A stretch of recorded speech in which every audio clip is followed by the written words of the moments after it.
We begin with that historic United Auto Workers strike. The union is taking unprecedented action against the big three U.S. automakers by walking out of all of them at once. Nearly 13,000 workers are now on strike at 3 facilities in the Midwest after both sides failed to reach an agreement before midnight. Senior national correspondent Terry Moran is outside a Ford plant in Wayne, Michigan, where workers are picketing. At the stroke of midnight and a deal nowhere in sight, the United Auto Workers are now on a historic strike for the first time, walking out of facilities from all of the big three U.S. automakers. The UAW is ready to stand up. This is our defining moment. But this is not a mass walkout for now.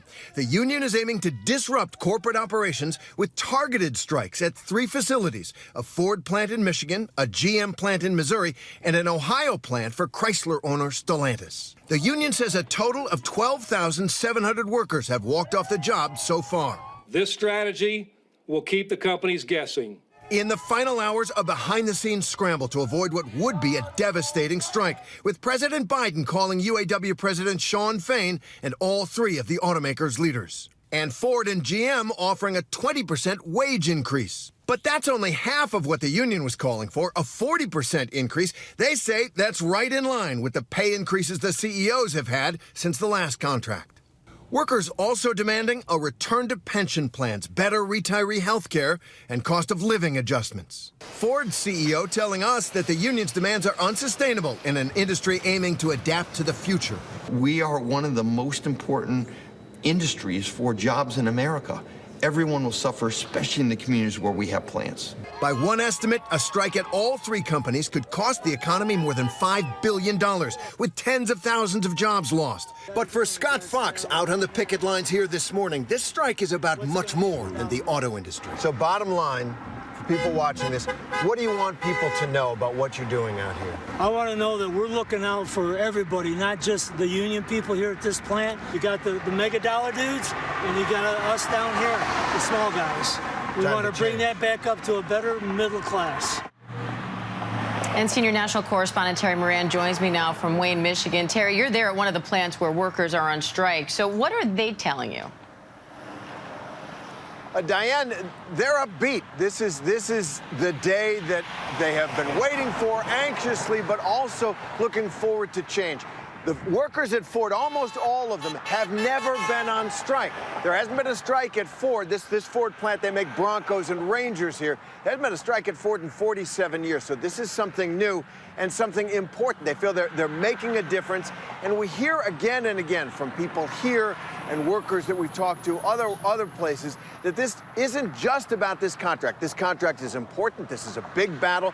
The sides are still pretty far apart, but it's about other workers, younger workers coming up. The older workers tell us they've had a good life because of the UAW. They want the younger workers to have the same thing. And it's about workers across the American economy.